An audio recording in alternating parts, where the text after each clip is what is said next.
యేసయ్యా యేసయ్యా యేసయ్యా యేసయ్యా నీదు ముఖము చూచుచూ పరవశించి పాడెదా కలవరపడినే కొండల వైపు నా కన్నులెత్తుదునా కొండల వైపు నా కన్నులెత్తి కొదువతో నేను కుమిలెదనా కొదువతో నేను కుమిలెదనా.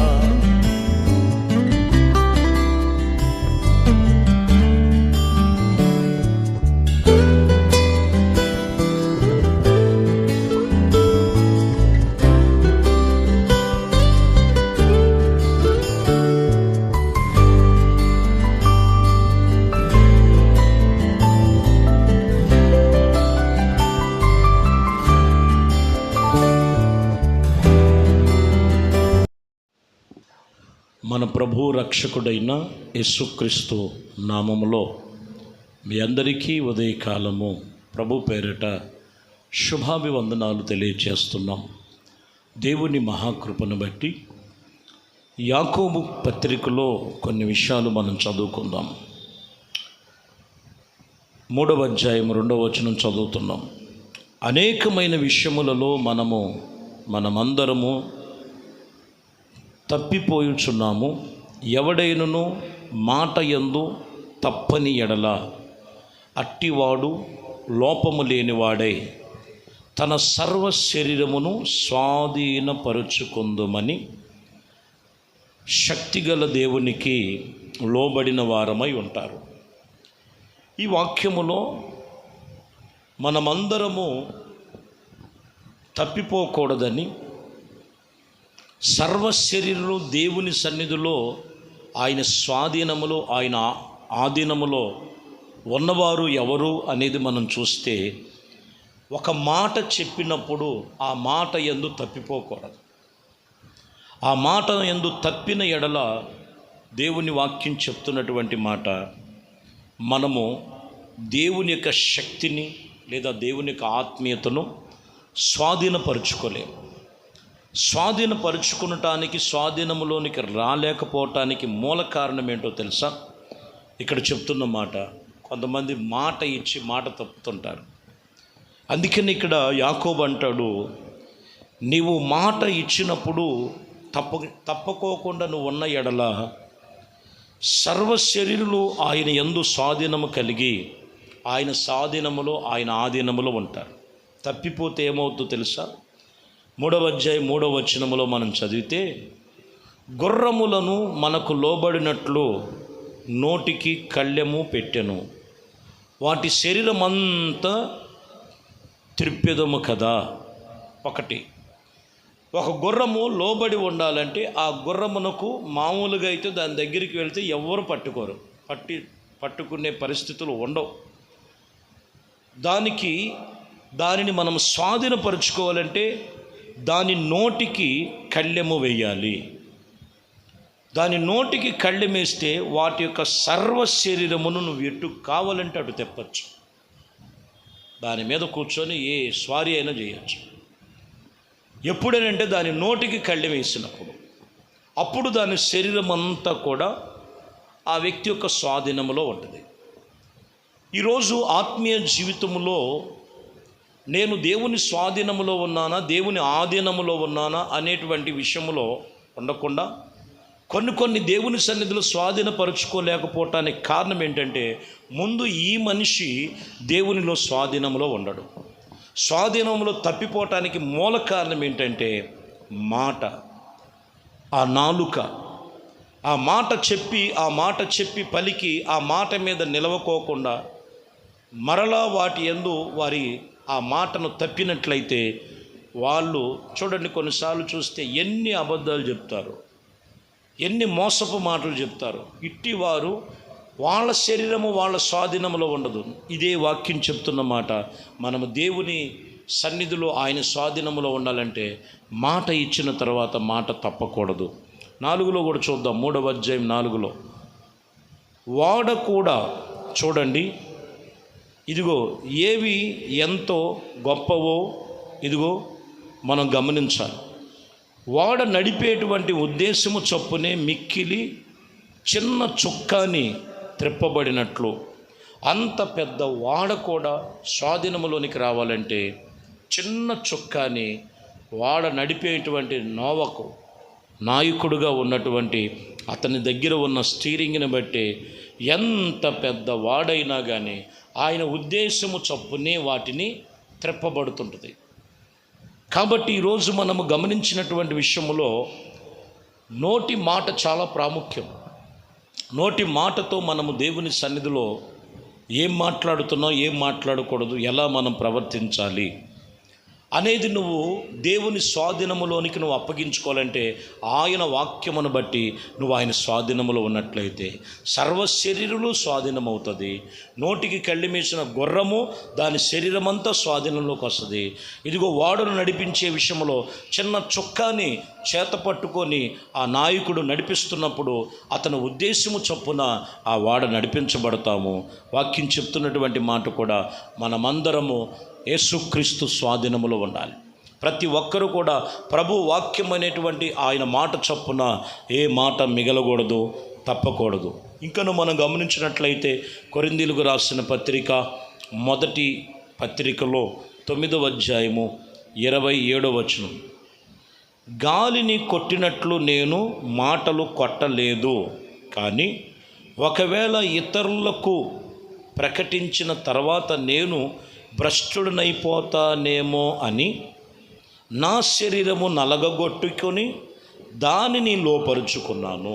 చూసారా, ఒకవేళ నేను బోధిస్తున్నానో ఆ బోధ విషయంలో బోధించి నేను సరిగా ఉండనేమో అని చెప్పి ఇక్కడ అంటున్నటువంటి మాట, నేను భ్రష్టుడనైపోతానేమో అని చెప్పి నా శరీరము నలగగొట్టుకొని దానిని నేను లోపరుచుకున్నాను. దేవునికి స్తోత్రం, హల్లెలూయా. ప్రియమైన దేవుని బిడ్డలారా, వాక్యము చెప్పచ్చు, వాక్యం చదవచ్చు, కానీ వాక్యమును బట్టి తమ శరీరము నలగగొట్టుకోవాలి.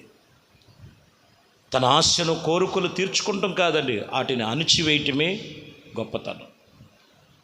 వాటిని లోపరుచుకుంటాం, మన శరీరాన్ని లోపరుచుకొని వ్యర్థమైన వాటిని తొలగించుకుంటమే వాక్యం చెప్తున్నమాట. చాలామంది భ్రష్టులైపోవటానికి మూల కారణం ఏంటంటే వాళ్ళ శరీరం వాళ్ళ స్వాధీనంలో ఉండదు, వాళ్ళ మనస్సు వాళ్ళ స్వాధీనంలో ఉండదు, వాళ్ళ తలంపులు వాళ్ళ స్వాధీనంలో ఉండదు. అందుకనే దేవుడు ఇదిగో వారికి ఇచ్చేటువంటి ప్రతి విషయంలో వాళ్ళు స్వాధీనపరుచుకోలేకపోతున్నారు. కారణం వారి యొక్క ఆలోచన తలంపులు భ్రష్టువైనందున. కాబట్టి ఇక్కడ దైవజనుడు పౌలు చెప్తున్నారు, నా శరీరము నలగగొట్టబడి దానిని లోపరుచుకున్నాను. దేవుని యొద్ద నుండి మనం లోపరుచుకునేటట్లయితే ముందు మన శరీరం నలగొట్టబడాలి. ప్రభు సన్నిధిలో ఆయన ఇచ్చే ప్రతి ఆశీర్వాదము, బహుమానము నువ్వు పొందుకుంటావు. సామెతల గ్రంథం 16వ అధ్యాయం 32వ వచనాన్ని చదువుతున్నాం. పరక్రమశాలుడు కంటే దీర్ఘశాంతం గలవాడు శ్రేష్ఠుడు, పట్టణమును పట్టుకొనుట కంటే తన మనస్సును స్వాధీనపరుచుకున్నవాడే శ్రేష్ఠుడు. పరక్రమశాలి అని చెప్పుకునేవాడి కంటే దీర్ఘశాంతంగా బ్రతికేవాడే శ్రేష్ఠుడు. ఒకటి, ఇదిగో పట్టణమును పట్టుకొనటం కంటే తన మనస్సును స్వాధీనపరుచుకుంటాం శ్రేష్ఠుడు. ఇప్పుడు ఏది స్వాధీనపరుచుకోవాలి? నీ మనస్సు స్వాధీనంలోనికి రావాలి.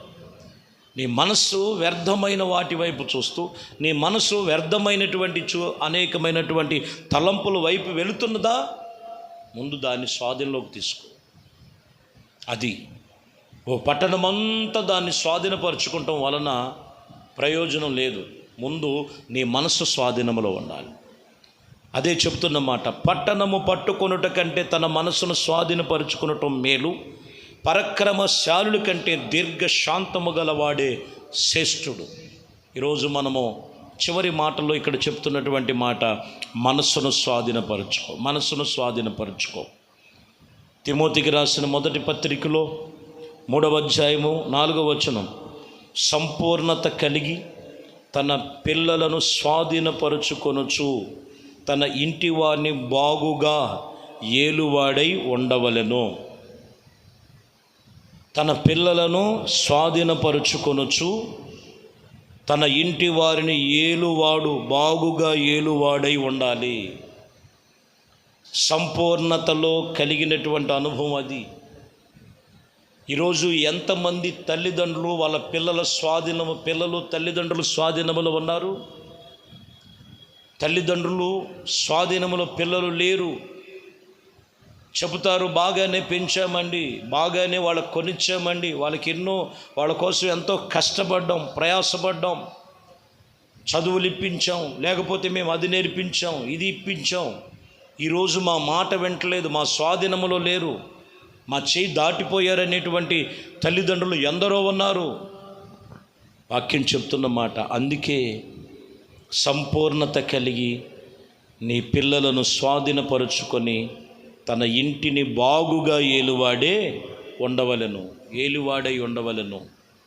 నీ పిల్లలను స్వాధీనపరుచుకోవాలంటే ప్రియమైన దేవుని బిడ్డలారా, లోకములో ఏదో సెల్ ఫోన్లు కొనిస్తే నీ పిల్లలు స్వాధీనంలోకి రారు. మంచి బట్టలు కొనిస్తే స్వాధీనంలోకి రారు. మంచి చదువులు ఇప్పిస్తే వాటిలన్నిటికన్నా ముందుగా ఆ కుటుంబంలో తల్లిదండ్రులు దైవికమైన దేవుని వాక్యమును బట్టి ముందు దేవుని స్వాధీనములో వారు ఉండాలి. ఆ పిల్లలను కూడా దేవునికి స్వాధీనముగా ఆయన భయభక్తులతో పెంచితే ఆ కుటుంబము అన్ని విషయంలో వర్ధిల్లుతూ ఉంటుంది. అందుకే అప్పుడు ఆ ఇంటి వారు బాగుగా ఏలాలని వాక్యం చెప్తున్నమాట. ఏలిన వాడై ఉండవాలని చెప్తున్నాడు అక్కడ. నువ్వు అప్పుడు బాగుగా వేలినటువంటి వారుగా 100కి 100 అక్కడ కార్యాలు ప్రభు జరుగుతాయి. చాలామంది ఎక్కడ పొరపాటు పడుతున్నారంటే అన్నీ ఉన్నాయి, అన్నీ బాగానే చూస్తున్నారు, కానీ అసలు విషయంలోకి వచ్చాలకే దేవునితో సహవాసం ఉందా? కొంచెం పెద్ద అవుతుంటే వాళ్ళకి స్నేహితులు ఎక్కువ. స్నేహితులు ఫ్రెండ్ ఇంట్లో ఉన్నారండి, ఆ ఫ్రెండ్ల వల్లనే వస్తుంది. ఇప్పుడు ఆ స్నేహితుల వల్లనే వస్తుంది, ఆ బలహీనతల వల్లనే వస్తున్నాయి. నీతో ఉంచు, నువ్వు నేర్పించి, నువ్వు నడిచే నడవడిలో నడిపించు, నువ్వు చేస్తున్నటువంటి భక్తి జీవితంలో వారికి నేర్పించినట్లయితే వాడు పెద్దయిన దాని నుండి తొలగిపోడు. నీ పిల్లలను నువ్వు స్వాధీనంలోనికి నువ్వు బాగుగా ఏలేవాడుగా ఉండాలి. అది ఎప్పుడంటే మొదటిగా భార్యాభర్తలుగా దేవునికి స్వాధీనంలోనికి రావాలి. నీ పిల్లలను దేవుని స్వాధీనంలో నువ్వు పెంచినట్లయితే ఆ కుటుంబము దేవుని స్వాధీనంలో ఉంటుంది. ఈరోజు మనము స్వాధీనపరుచుకోవాల్సినది చాలా జాగ్రత్తగా మనము తీర్మానం చేయాలి. యోబు గ్రంథములో 29వ అధ్యాయం 5వ వచనములో మనం చదువుతున్నాం. సర్వశక్తుడు ఇంకనూ నాకు తోడయ్యున్నాడు అని నా పిల్లలను నా చుట్టూ ఉండెనని చూసారా? యోబు చెప్తున్నాడు, వాస్తవానికి సర్వశక్తి కలిగిన దేవుడు నాకు తోడై ఉన్నాడు కాబట్టి నేను కోల్పోయినవన్నీ తిరిగి నేను స్వాధీనపరుచుకున్నాను. పూర్వము కంటే మొదట వాటి కంటే అధికముగా దేవుడు నన్ను ఆశీర్వదించాడు, రెండింతలుగా దీవించాడు. అందుకే సర్వశక్తుడు నాకు తోడుగా ఉన్నాడు కాబట్టి నా పిల్లల చుట్టూ ఉన్నారని, నా కుటుంబము నా చుట్టూ ఉన్నారని చెప్తున్నాడు. ఈరోజు నీ కుటుంబం నీతో ఉందా? దేవుడు నీకు తోడై ఉంటేనే. లేకపోతే ఎంతోమంది ఈరోజు తల్లిదండ్రులు ఒక చోట, పిల్లలు ఒక చోట, పరిస్థితులన్నీ ఒక రకంగా ఉన్నాయి. కాబట్టి ప్రియమైన దేవుని బిడ్డలారా, ఆ దేవుని వైపు నువ్వు తిరుగు. యోబు దేవుని వైపు తిరిగాడు. కోల్పోయినటువంటి కొన్ని పరిస్థితులు వచ్చినాయి, అయినా కానీ మనస్సును వెనకంచి వేయలేదు. దేవుని వైపే తన మనస్సు పెట్టాడు. దేవుడు వాక్యం చెప్తున్నమాట, అతనిని అతని కుటుంబాలను బాగుగా దేవుడు స్వాధీనపరుచుకునేటట్లుగా ఆశీర్వదించాడు. 2వ సమూయేలు గ్రంథములో 5వ అధ్యాయము 7వ వచనములో మనం చదువుతున్నాం. దావీదును గురించి రాస్తూ, దావీదు దేవుని సన్నిధిలో ఏమై ఉన్నదంటే రాయబడిన మాట, దావీదు పురమును బడిన సియోనుకు కోటను దావీదు స్వాధీనపరుచుకొని. ఇక్కడ మనం గమనించాలి, సియోను పురమును దావీదు స్వాధీనపరుచుకున్నాడు. ఈరోజు దేవుని సన్నిధిలో నీవు, నీ కుటుంబం స్వాధీనపరుచుకునేవి దేవుడిలో ఉన్నాయి. ఇంకా చాలా ఉన్నాయి. లోకములో ఉన్న వాటిని కాదు, దేవుని వైపు నీ మనసు త్రిప్పి మాట మీద నిలిచి ఉండు. మనసును స్వాధీనపరచుకో, సర్వ శరీరము స్వాధీనపరచుకో, నీ పిల్లలను స్వాధీనపరచుకో. నీవు బాగుగా నీ కుటుంబాన్ని వేలేటువంటి రీతిగా ఇంకా దావీదు చెప్తున్న అనుభవం, దేవుని సన్నిధిని మనము మన స్వాధీనపరచుకోవాలి. మన స్వాధీనములో ఉండాలంటే మనం ఆయనకి లోబడి ఉండాలి. అట్టి కృప మీకును మీ కుటుంబానికి ప్రభు కలుగు చేయనుగాక. ప్రార్థన చేద్దాం. మమ్మల్ని మిక్కిలిగా ప్రేమించిన మా ప్రియ పరలోకపు తండ్రి, మీ శ్రేష్టమైన అతి పరిశుద్ధ నామమును బట్టి మీకు వందనాలు, స్తుతులు. ఇదిగోనైనా మరి ఇంకా మిగిలిన ఉన్నవి స్వాధీనపరచుకోవాలని, మాట ఎక్కడ కూడా మీరకూడదని, మాట మీద నిలిచినవాడు, మాట తప్పని వాడు తన సర్వ శరీరము స్వాధీనపరుచుకునేటట్లు, ఇదిగోనైనా నా ప్రభువా, గుర్రము లోబడి ఉండాలంటే దాని నోటికి కళ్ళెం వేసినట్లు, వాడ ఉద్దేశ ప్రకారంగా నడిపించాలంటే చుక్కాని చేతిలో ఉన్నట్లు, ప్రతి ఒక్కరి మనస్సు వారి యొక్క శరీరము వారి స్వాధీనములో ఉండేటట్లు, వారి కుటుంబములో వారి పిల్లలు వారి స్వాధీనములో ఉండేటట్లు ఈ వాక్యమేని ప్రార్థన చేస్తున్న ప్రతి కుటుంబాలు మీ స్వాధీనంలోకి తీసుకొని వ్యర్థమైన మాటలు, వ్యర్థమైన ఆలోచన, వ్యర్థమైన తలంపులు, ఆటంకపరిచేవన్నీ యేసుక్రీస్తు నామములో లయమైపోవునుగాక. ప్రతి ఒక్కరిని మీ స్వాధీనంలోకి తీసుకొనమని, మహిమ ఘనత ప్రభావాలు మీకే పొందుకోమని యేసుక్రీస్తు నామములో ప్రార్థించి వేడుకొనుచున్నాము తండ్రి. ఆమేన్. ప్రభు మిమ్మల్ని దీవించి ఆశీర్వదించునుగాక. ఆమేన్.